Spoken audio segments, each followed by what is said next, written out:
میں دو شعر پڑھوں حضور رئیس التحریر حضرت علامہ ارشد القادری صاحب جن کے الحمدللہ فقیر نے بڑی صحبت لی ہے. کیا زبردست عاشق رسول اللہ، اللہ اکبر. میں قسمیاں یہ بات کہنے کے تیار ہوں، واللہ باللہ تاللہ للہ. میں نے زندگی میں الحمدللہ کئی بزرگوں کی زیارت کی ہے الحمدللہ، بچپن سے اس ماحول میں بڑے بڑے بزرگوں کی زیارت کی ہے، صحبتیں لی اور بڑے بزرگ دیکھے میں نے، لیکن حضور کے عشق میں جتنا ان کو روتے ہوئے دیکھا کسی کو نہیں دیکھا. آپ کو یقین نہیں آئے گا کہ وہ اتنا روتے تھے حضور کے عشق میں کہ بس ان کے سامنے کوئی نعت پڑھی، ان کی آنکھوں سے آنسو یوں نکلنا شروع ہو جائیں گے جسے کسی نے ٹیپ کھول دیا. ان کو ہوش بھی نہیں رہتا تھا اور بچوں کی طرح روتے تھے بلک بلک کے.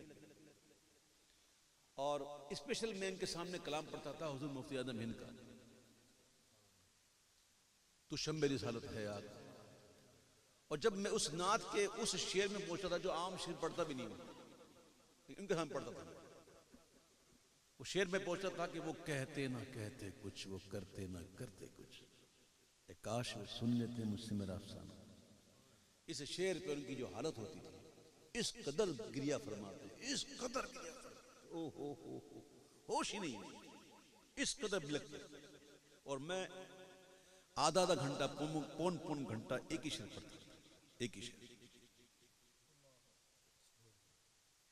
اور وہ اسٹاپ نہیں ہوتا، پھر مجھے ہی ختم کرنا پڑا، اس قدر ہوتا. ایک دفعہ ان سے ملاقات ہوئی، میں ان کے گھر گیا دلی، دوپہر کا وقت تھا، حضرت دالان میں بیٹھے ہوئے تھے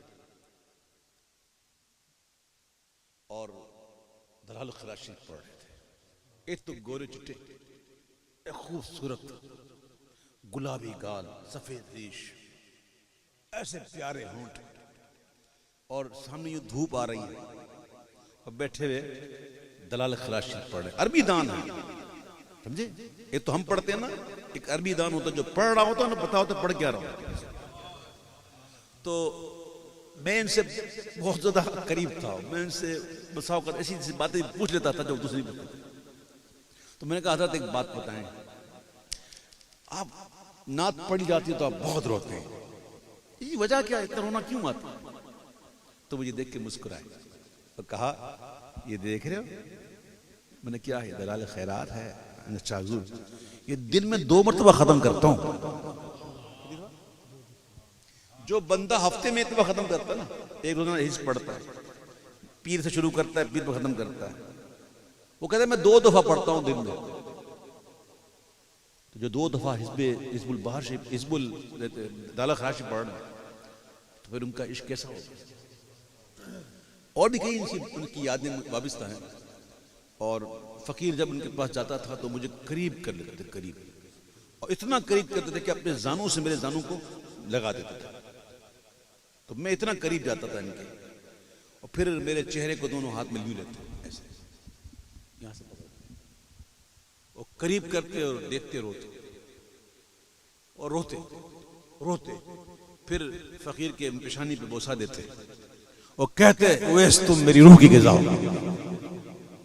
کیا کہتے؟ یہ میں نے یہ چیزیں لی ہوئی ہیں بزرگوں سے، اللہ کا شکر ہے. یہ اعزاز سب سے بڑے اعزاز ہے کہ قیامت کے دن بھی تھوڑی بھولیں گے. جب دیکھوں گا تو کہوں گا حضرت ادھر ہوں، میں لے جاؤں مجھے، اب میں تو غذا تھا آپ کی روح کی. تو اتنا محبت کیا کرتے تھے.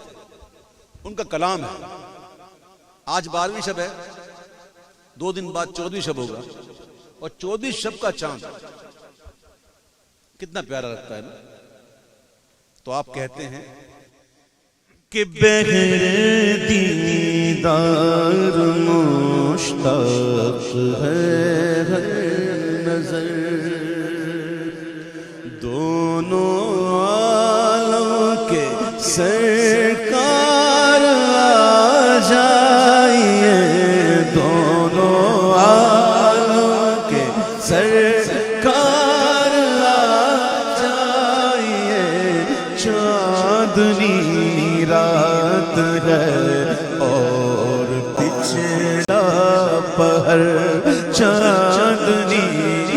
رات ہے اور بچھنا پہر، دونوں عالم کے سرکار آ جائیے، اب تو آ جائیے، اب تو آ جائیے، آ جائیے۔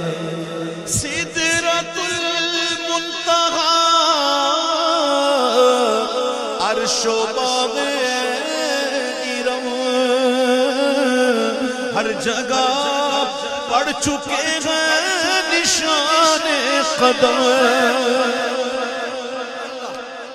سدرۃ المنتہا عرش و باغ ارم ہر جگہ پڑ چکے ہیں نشان قدم، اب تو ایک بار اپنے غلاموں کے گھر دونوں عالم کے سرکار آ جائیے، دونوں عالم کے سرکار آ جائیے، اب تو آ جائیے، اب تو آ جائیے۔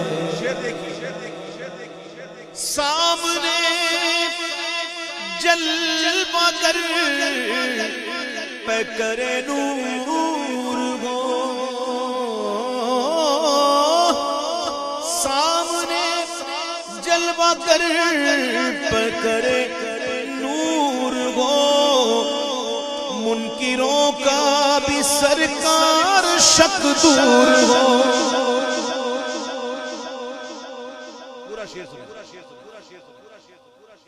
سامنے جلوہ گر پہ کرے نور گو، منکروں کا بھی سرکار شک دور گو، بس کر کے تبدیل ایک دن لباس بشر، دونوں آگے سرکار آ جائیے، کر کے تبدیل ایک دن لباس بشر، دونوں عالم کے سرکار آ جائیے، اب تو آ جائیے، اب تو آ جائیے۔ شام غربت ہے اور شہر خاموش ہے، ایک ارشد اکیلا کفن پوش ہے، شام غربت ہے اور شہر خاموش ہے، ایک ارشد اکیلا کفن پوش ہے، خوف کی ہے گھڑی وقت ہے پر خطر، دونوں عالم کے سرکار آ جائیے، دونوں عالم کے سرکار آ جائیے، اب تو